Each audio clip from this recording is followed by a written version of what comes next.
Top Secrets. Top Secret. Top Secret. Top Secret.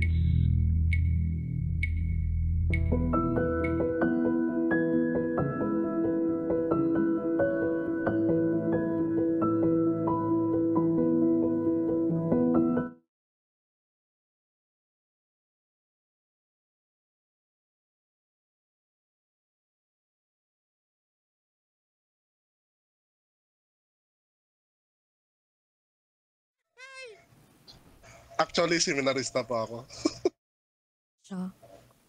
It's us. Your secret protectors. Taray ng secret protectors! Kasama si DJ Rakitera. At DJ Tidangelo. And welcome to the program, Top Secrets.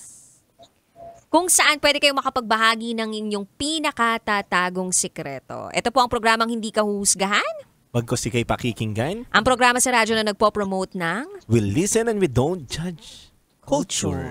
At meron na nga tayong top secret sharer na nasa kabilang linya na hindi pa sigurado kung talagang yes na daw siyang mag-share sa atin. Pero parang wala naman na siyang magagawa. Ang mukhang masayahin to. Kaya nga hello, magandang gabi po sa inyo.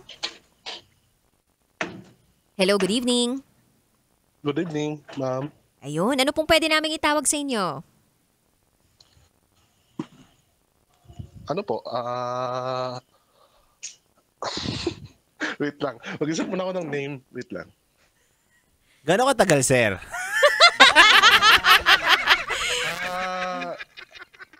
Just call me Bro Joe. Bro Joe. Bro Joe, hi. Social yung Bro Joe, ha? Bro Joe. Bro. Tama, no? Bro Joe. No. Bro, like Brother Jong. Jong. Jong pala. Kala ko kasi. Sorry na, nakapagpahinga lang ako. Pati yung tenga ko nagpahinga din. Okay, Bro Jong. Tama? Parang Jong Hilario, ganon. Bro Yes. Jong. Tama? May NG sa dulo, yung Joe mo. Yes. Ayan. Yes, opo. Bro Jong, ilan taon na po kayo? 25. 25. Isang lupalop naman po tayo galing, Bro Jong. I'm from Palawan but I'm here in Cebu. Oy, Palawan in Cebu. Alam mo ba na may love radio stations tayo sa mga lugar na yan? Oo naman. O, ito na. Hindi na kami magpapaligoy-ligoy pa, Bro Jong, kasi excited na kami malaman yung top secret mo. Sige. Bro Jong, 25 from Palawan. Ano ang top secret mo? So, ako po isang tawag dito? Ako po isang seminarista Piaso ba? and then seminarista po ako. And then need ko po ng kausap po ngayon kasi may psychological problem po ako. So, bali may po ako tawag dito. Hindi pa ako makatulog hanggang madamag po ako na nakaawak lang po ng cellphone. So, hindi ko po masabi-sabi sa aking mga magulang na ganun po yung mga nangyari sa akin paggabi. So, parang ako lang po yung sa doctor ng psychiatrist na pag nagpunta ko ng city sa Cebu, pag nagpunta pa ako doon, parang ako lang po, dumiretso pa ako sa psychiatrist and then parang kami lang po dalawa yung nagpunta kasi sabi ng psychiatrist, parang niya lang din po na parang pwede daw po na itatago lang kasi dagdag din po daw sa anxiety ko yung pag malaman ng mga magulang ko na ganun yung problems ko. So, medyo mabigat po yung problem ko. Mayroong general anxiety disorder pa ako and higher traumatic and with panic attack. So, bali po, ma'am, is galing po ako ng seminary. So, hindi naman po ako pinapalabas, pinaregency po ako. Yung ibig sabihin po noon is parang gina-arrest kasi parang hindi po kayanan ng mga pare doon na ipo-form yung pagkatao ko kasi sobrang ano ng utak ko po, parang hindi naman po kalog, parang hindi naman po buang din. Parang ano kasi po ako, traumatic, parang dahil nga po doon sa ah, nangyari na nag-ano po ako, nagbibinta po ako ng ano ng bike. Tawag dito, mga parts ng bike, ma'am. Mhm. Hello. Nagtitinda pa ako ng mga parts ng bike, and then pagkatapos po nun, di pagkatapos po nun may kumukontak sa'kin na teacher. Sabi niya sa'kin, doon pa ako na-trauma, ma'am. Sabi niya i-deliver ko daw. So nagba-bike lang po ako, nag-deliver sa office niya. And then pagdating ko po doon, mismo sa pinto niya, ma'am, ng teacher na yun, mismo sa pinto niya, alam ko po yung papasok sa pinto niya. Nung papasok na po ako sa pinto niya, pagbukas ng pinto niya, hindi ko siya namukaan, pero na bigla niya ako natakpan ng panyo na hindi ko alam na sobrang mabaho na doon ako nawalan ng malay. Mhm. And then ah, pagkatapos po nun, naano po ako, parang hindi ko po alam kasi nagpa-check din po ako sa doktor. And then sabi ng doktor, ginalaw daw po ako ng tao na yon. Eto bang So, teacher na to na binanggit mo kanina, lalaki or babae? bading po. Hindi ko siya masabing na bading kasi Gay, hindi gay ko siya, pa siya gay. Huwag natin tawagin bading, gay. Gay natin siyang tawagin. gay niya. Yeah. Okay. So, kumbaga, etong pag-uusap ninyo nitong interesado sa bisikleta since nagbebenta ka kamo ng mga bicycle parts, ang binibili niya sa'yo is yung bisikleta mo, tama?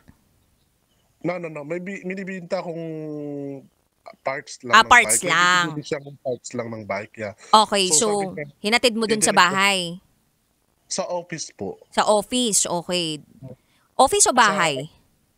Sa office po nila, teacher po kasi siya, tapos parang parang ano po siya, Sabado po kasi siya, parang may ginagawa siya.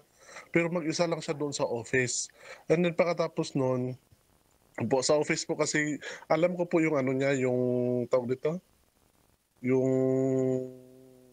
location niya. Kaya nung ano po ako, nakamalay na po ako, doon po ako nakita sa may ano, sa may ilalim ng tulay na parang ginahila lang daw po ako. Hindi ko lang alam.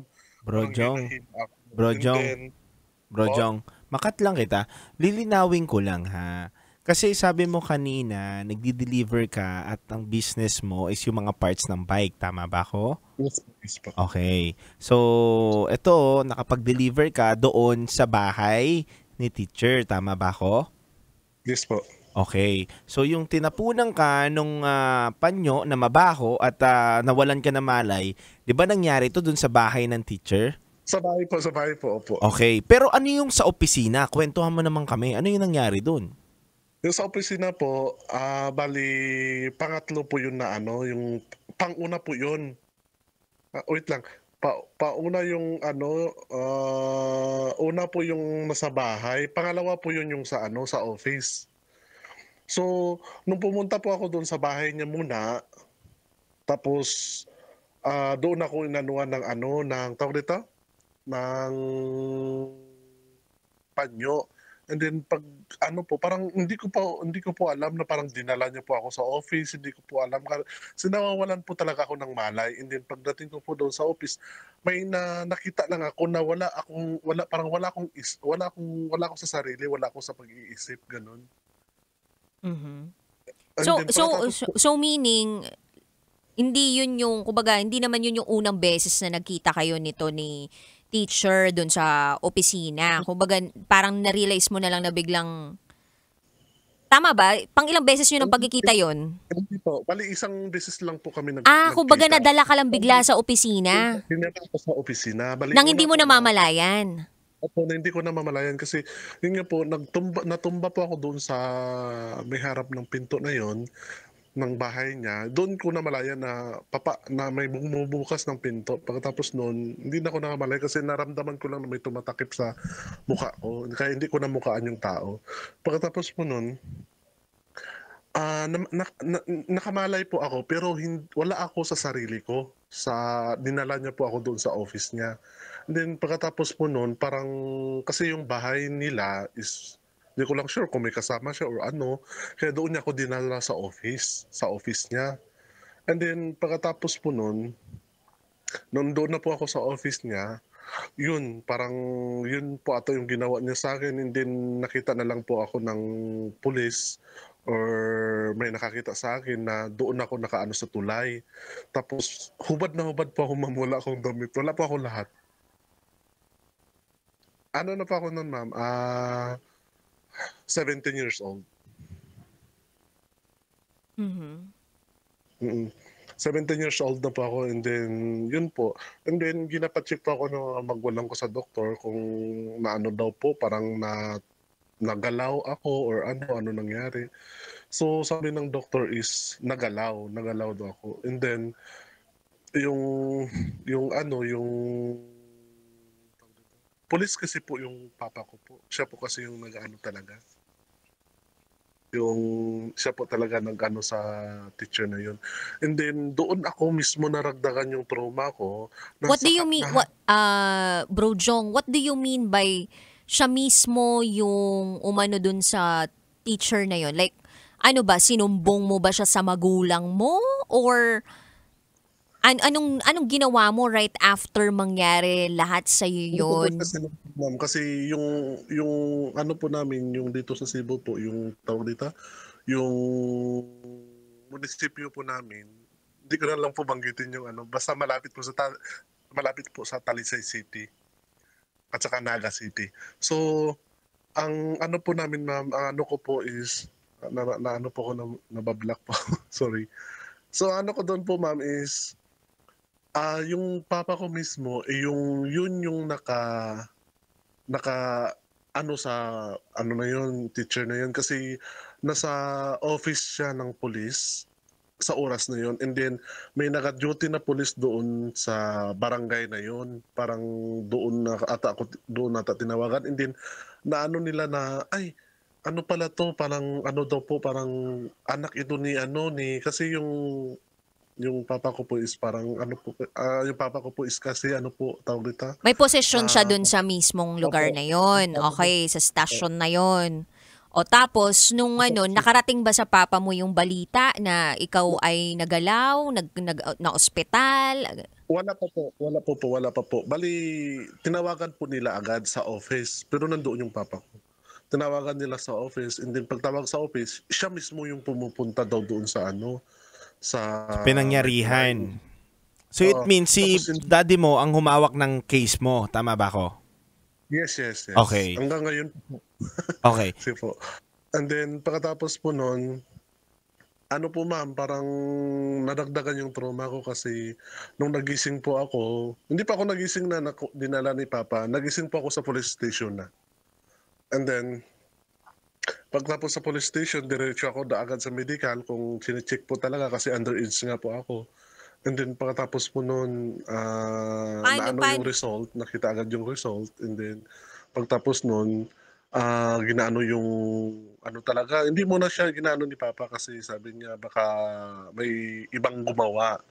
And then pagkatapos noon, ginaano talaga, ma'am, parang ginaano talaga siya, parang ginapilit na mag-amin. Nag-aamin siya, and then pag-amin niya po, doon ako nadagdagan yung trauma ko na binugbog siya ni Papa sa harap ko mismo. Sinaktan din siya ni Papa kasi yun nga, parang naawa ako, tapos sabi ko tama na, hindi ko siya gusto makita na nasasaktan, sabi ko. Kasi si Papa is sobrang tapang. Mhm. Kahit ako nga, natutrauma din ako dun sa takatapangan niya, kaya So you sobrang mean, Brother Jong, ay yes. nagkaroon ka ba ng trauma bond dito sa taong to na umabuso sa'yo? Nagkaroon ba kayo ng bond, like trauma bond? Yeah, Were you able to nagtrauma, discuss this with your therapist? yeah. Yun po kasi sabi ng psychiatrist na trauma po ako doon. Kasi pagkatapos po noon is nalaman ko po kasi na yun po kasi inexplain sa akin na ganito yung ginawa. So parang nalulos yung ano ko, ma'am, parang ang ano ko sa sarili is parang wala na ganun. Parang ubaba na ng tingin ko sa sarili ko kasi Mhm. yun na nga. Kaya yun, parang hindi ko man siya nakita na yun yung ginawa sa akin, pero may nakapagsabi sa akin na ganito yung nangyari sa'yo. Mhm. So, parang natakot ako pag may nakita akong ganitong tao, natakot ako, parang nanginginig ako pag may nakita akong ganito. Lalo na pag yung taong to, lalaki siya, tapos maba yung buhok niya, Mm. bading na bading talaga. Natuturoma ako pag makita ko talaga. Mhm. May nakita akong ganun. So, bumabalik yung nakaraan ko pag may nakita akong taong ganun. Mhm. So, ito yung hinahandle mo ngayon at ito yung sinusubukan mong ma-conquer or malagpasan sa pagkakataong ito by the help of your therapist. Tama ba ako? Yes, yes, yes. Kasi po, ang hirap po talaga, hindi ako makatulog kasi bumabalik at bumabalik yung ano ko, yung alaala. Kasi Saka, sabi ko nga, sa kasalukuyan ba, Brother Jong? Sorry medyo pinabibilis na lang natin to kasi limited lang yung time natin. yes, okay. Eto ba, Brother Jong, sa pagkakataong ito, ano bang mga pinagkakaabalahan mo? Ikaw pa rin ba ay seminarista? Ikaw pa rin ba ay sinusubukan maging lingkod Diyos? Ano bang naka-line up sa'yo ngayon? yun po, nagsaserve pa rin po ako, and then parang nung una po kasi parang nalolost din yung ano ko, yung faith dahil din doon sa pangyayari na yun. So, nang dahil po doon, sabi nga po kasi may uncle is pare din po, yung uncle ko pare din. So, siya din po kasi yung nag-ano sa akin, nagsama-sama po ako magse-serve kasi siya po kasi yung spiritual director sa Vicente Soto Hospital. So, bali nagse-serve, nagsama-sama ako kasi marami pong mga misa. So, yun lang po yung mga everyday na ginagawa ko. Pagkatapos nun, hindi ako pinayagan lumalabas kasi pag lumalabas ako, pag may nakita akong tao, parang naiirita ako. Parang gusto kong parang naghanap ako ng magganti sa isang tao na yun yung ginawa sa akin. Parang ganun. Yun yung tumatak sa isip ko. Gusto kong gumanti. Pero yun nga yung pinipigilan din na sabi ng psychiatrist na kailangan mo i-handle yan yung sarili mo, na kailangan wag ka manakit ng tao, wag ka magganti sa nangyayari sa iyo na iganti mo sa iba kasi mali yun yung sabi ng psychiatrist sa akin. Kasi sobrang ko talaga, hindi ko talaga nasa 25 years old na ako, di ba? Simula 25 years old na ako, dalang-dala ko pa hanggang ngayon yung pangyayari na yun. Ganun kalala yung traumatic ko at saka anxiety ko kasi nahulog na ako sa depression kasi yun nga, minsan hindi ako makatulog paggabi, minsan mga 5 na po.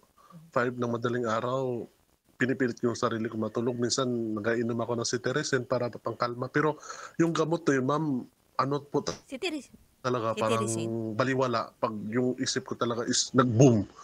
Parang hindi po Jong. gamot. Jong, di ba may psychiatrist ka, right? Yes. Anong binigay niya sa yung gamot? May binibigay po siyang gamot sa akin. Pero yung gamot niyon, pag mag-take po ako is once lang sa isang araw. Oo nga. Kasi ito yan eh. Kapag ang psychiatrist kasi, Jong, ay nagbibigay po yan, it depends doon sa nakita niya sa'yo na pwedeng gamot. Like, kunwari, di ka nakakatulog, may bigay siyang pampatulog sa'yo. And kung kunyari, yung pampakalma, nagpapanik attack ka, meron siyang binibigay. So, may specific brand ka lang ba? Or ano? Para lang, kasi alam generic din. name. Oo, generic name lang. Kasi, kahit ako, may alam din akong brand. May alam din na brand yung ibang mga nakikinig sa atin dito na para makarelate lang din sila na totoo yung sinasabi natin na may anxiety at depression ka. Wait lang pa, ma'am. Kunin ko lang po yung resita. Hindi ko po kasi mabasa. Okay lang. Walang problema. Sige. Kunin ko pa, wait lang. Yun. Kasi may mga may mga sariling gamot or, di ba? Yeah, and it helps, no? Oo. Kumbaga, ang laking tulong pag ikaw ay nagpakonsulta. Yes. Kasi first step is you have to admit to yourself na kailangan mo ng tulong. Yes. Tapos, pagkatapos nun, syempre, manghihingi ka na ng tulong sa isang eksperto. Doon ka niya i-assess through the sessions that you have with the therapist or the psychiatrist. Tapos, tsaka sila magbibigay ng reseta sa iyo. Tsaka nagulat ako doon si Tirisin, panggamot ng kate yun eh. Ganun yun. Ng allergy, di ba? Sabi ko, diba? Parang si Tirisin. Although na makakatulog ka nga naman, antukin ka kasi Oo, yan eh. oo. Pang allergy. Pero, 'Di ba? Kung hindi tama yung tamang gamot na binibigay din doon para sa pasyente, mali naman siguro. Jong, okay na? Nahanap mo na? Wait lang po. Sorry. Okay. Basta wag mo i-search, Jong, ha? Hindi po. Reseta. Reseta yan. Marami po kasi akong reseta kasi may sakit din po ako na iba. Okay po. Ayun nga, naririnig ko may papel siyang kinakalikot talaga. Kaya nga eh. Kasi gusto ko lang din na maliwanagan din ng mga listeners natin sa kinukwento ni Jong na hindi porket hindi niya mapaliwanag na maayos ay hindi na totoo yung istorya, di ba? Kasi may mga tao talagang hirap sila ma-express or masabi. 'Di ba yung kwento nila? At saka pag sobrang dami ng thoughts mo sa isip mo, 'di ba, na gusto mong ibahagi. Talagang nagrarumble na lahat eh. O sige, Brother Jong, ano na yung nireseta sa'yo? Huwag mong sabihin yung brand name, kung may brand name. Doon lang tayo sa generic name. Ang pangalan niya po is Clonazepam. Okay. Ito po yung gamot ng panic attack. Needed lang po pag ginagamit. And then yung isa is dalawa po to ma'am o tatlo ata? Alam ko tatlo yan, di ba? Alam ko at least tatlo eh. Ito po yung isa ma'am. Gamot na escitalopram. Okay. 1 tablet once a day. Bali, number 15. So, yung gamot ko kasi, ma'am, parang hindi ko pa siya nauubos. Kaso, sabi kasi ng psychiatrist po, pag naano po daw kasi, pag tinitake ko siya, halimbawa, nakatake na ako ng 1 week.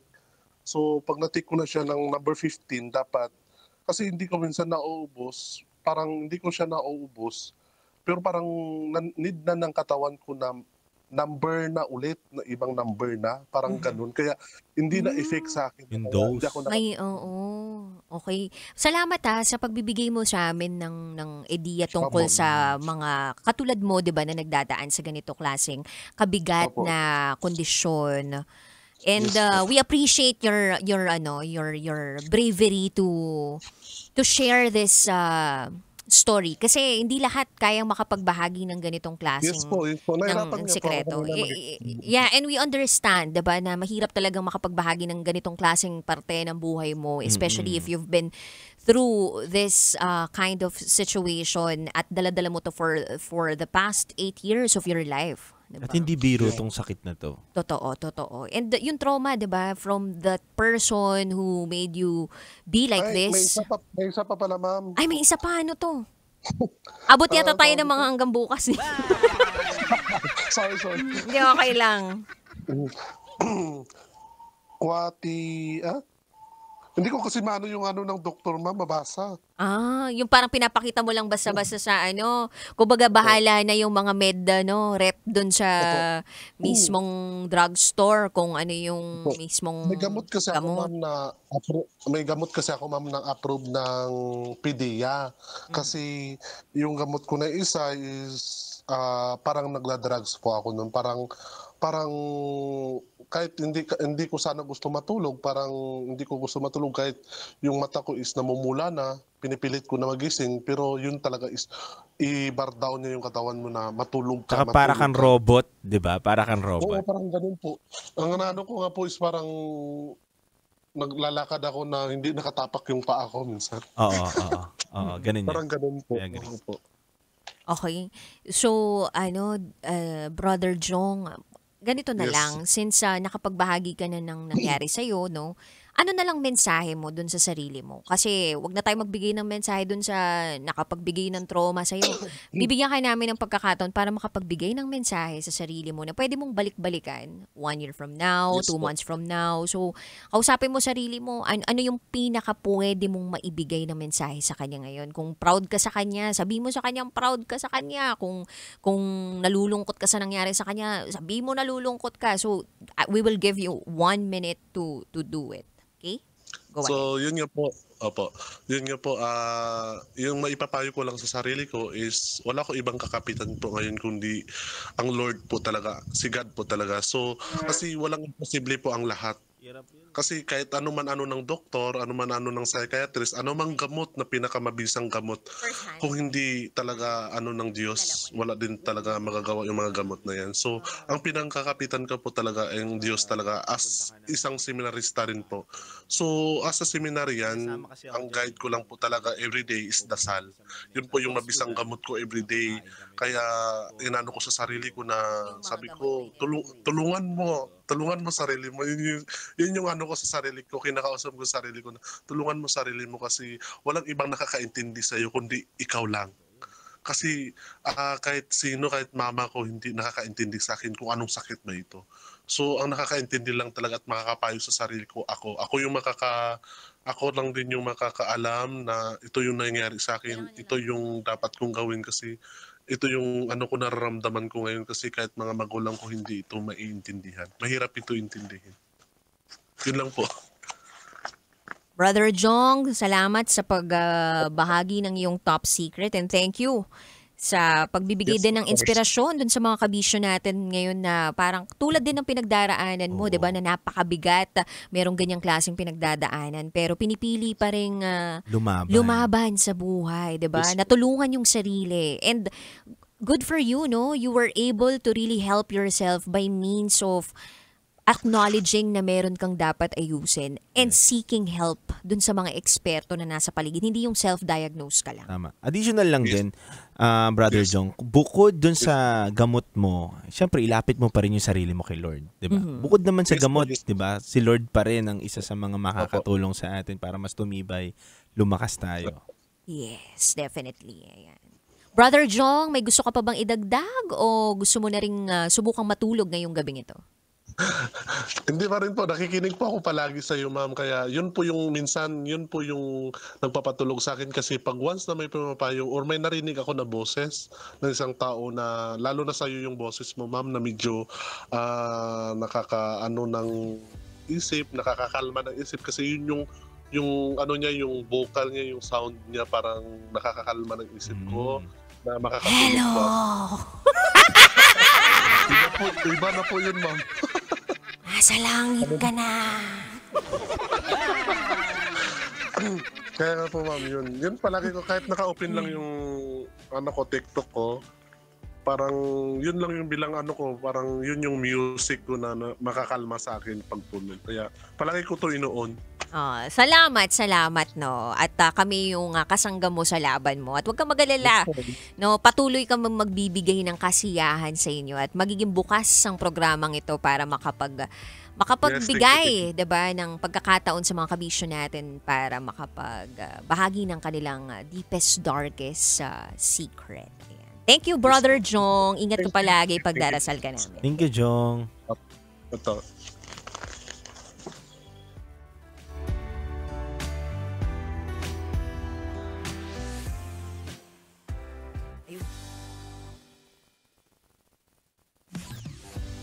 Ikaw, Tangelo, parang ang dami mong alam pagdating sa depression, panic attack. Oo naman. Siyempre, tayo masyado tayong naral natin yung mga ganyang bagay. Talaga ba? So, Oo naman. saan ka na-immerse sa ganun? Marami mga friends ko na pupunta kami sa mga hospital talaga. Siyempre, mga friends ko din na nangyari sa kanila yan. Oo. Siyempre, ikaw, kailangan mo ilagay din yung sarili mo dun sa katayuan nila. Na hindi pa pwedeng, hindi ko nararamdaman niya, kalokohan yan, hindi mo nararanasan yan. Pero pag in-observe mo, ganun kasi akong tao, in-observe ko, nilalagay ko lagi yung sarili ko sa kanila na, paano pag ako yun? Oo. Ano nangyayari sa akin? Parang hindi normal talaga. Mahirap yun. Oo. Kasi hindi ka talaga nila maiintindihan, biglang iinit ulo mo. Biglang ayaw mo na makipag-usap. Yung mga ganun biglang malulungkot ka, ang saya-saya ng pakiramdam ninyo, biglang ang lungkot-lungkot mo na. May mga nagpapatrigger pa na sa music, biglang mapakinggan nila yung music na malulungkot sila, may maaalala sila, may mga ganun. Tapos kapag nagtitake ka ng gamot, sobrang hirap, dude. Sobrang hirap. Dahil nakikita ko yung iba, Tsaka mahal Mahal mahal. yung mga gamot. Mahal. Tsaka, yun nga, base lang sa sa Observation. observation ko, hindi lang din yung gamot na makakatulong sa'yo. ang pinakamahirap yung kalaban mo yung sarili mo eh. Kasi mismo sa gamot, to be honest, susuko ka daw eh. Talaga. Ayoko nang uminom ng gamot. Totoo to Ako, hindi ako naggagawa ng kwento. Pero mismo daw sila, kinukwento nila sa akin na ayoko na, suko na ako. Kasi parang hindi na ako nagiging normal kapag tinitig ko tong gamot na to. It means kailangan mo din talagang labanan ng sarili mo lang din. At napakahirap yun dun. At ang mahal magpakonsulta. Hindi po biro din yung presyo, 'di ba, ng pagpapakonsulta sa mga eksperto. And buti na lang din merong mga organisasyon, 'di ba? Yung iba NGO, Yes. may iba government related agencies na talagang magbibigay ng libreng mental expert advice or Yes. ng therapy sessions dun sa mga kabisyo nating nangangailangan talaga. Pero I think it has to go through a lot of process pa eh. Pero kung magbabayad ka, mas madali. Pero alam mo dude, medyo pila pa yan eh. Alam mo may pila pa dyan. So, ayun lang. Oh, wait. Nag-comment sa TikTok si Caller. Yes po. Uy, nandyan si Brother Jong sa Yun, TikTok. diba? At talagang gusto niya lang ding i-share sa mundo, 'di ba? Yung Mahirap pinagdaraanan niya. Tsaka Brother Jong, pwede kang lumapit. Dalawa yan eh. Pwede kang talagang sa psychologist lumapit at pwede ka rin kay Father lumapit na talagang eksperto sila sa pag-handle ng ganyan. May mga pare kasi may iba't ibang expertise yan eh. Actually, alam mo yung kilala nating pare? No, I mean, meron tayong pare na laging natatap, si Father Mika. Every time na meron tayong parang mental health issue or related na call, nire-relay natin sa kanya kung wala pa silang natatagpuan na mental health expert. Pero kung meron silang kausap na ayan, eksperto, may psychiatrist na sila. Syempre kasi may records yan eh. Yes, So mas maganda na nakafocus talaga sa iyo yung doctor mo from day one up to gumaling ka na, 'di ba? And minsan may ano pa yan, nakala mo recovered ka na pero biglang mag-shoot na may relapse eh, 'di ba? So para lang din informed yung mga kabisyo nating nakikinig ngayon, 'di ba? Ito yung crisis hotline natin. Meron tayong 1553. Ayan, just dial that. And 1-800-1888-1553. Ayan. So this is National Center for Mental Health Crisis Hotline. Yan. So, ang dami. Mag-search lang tayo sa social media, Sobrang sa dami. Google, ganyan. Meron makakatulong sa inyo. Gusto nyo kausap? Titangelo, laban. Ibang usap naman yung Ibang iyo. usap. Sorry na. Oo, ibang usap naman yung iyo. Pero kung kailangan nyo lang din talaga ng usap na tawanan. Parang online lang ako eh. Shopping lang ako eh. Hanap, usap, deal. Tsaka dami nagmamind sa'yo, no? Anyway. Kaya nga, dami nagmamind sa'yo. Tsaka daming natutuwa sa'yo. Dami din natutuwa Thank you, sa mga thank you. sa mga kabisyo nating nakakapakinig ngayon, no? Sana lawakan natin pala, by the way, no? Yung pag-uisip natin Oo. pagdating sa mga ganitong klaseng storya. Kasi minsan talaga may mga tao talaga nang hirap talaga silang mag-express ng nararamdaman nila. Tama. Plus, nahihirapan sila na express kung ano talaga yung sequence ng pangyayari. Hindi dahil nagsisinungaling sila. Let's give the benefit of the doubt. Tama. Since this program is intended for those people na yun nga, gusto makapag-share ng pinakatatago nilang sekreto. And again, ang belief ko talaga dyan, dude, hanggat wala ako narinig dyan na biglang lumipad na tao, bibigyan kita ng pagkakataon para makapagbahagi sa programang ito. Yun. Pero syempre, iba yung pag-overtime na tayo. So, babay na tayo. Mas mahal namin ang trabaho din namin. Okay, nakapiling po ninyo ang inyong Basa Princess DJ Raketera. At titindig sa mga pinaglalaban ninyo, DJ Titangelo. At kayo nakatutok sa 90.7 Love Radio. Kailan pa ba i-memorize yan? Basic. This is Top Secret.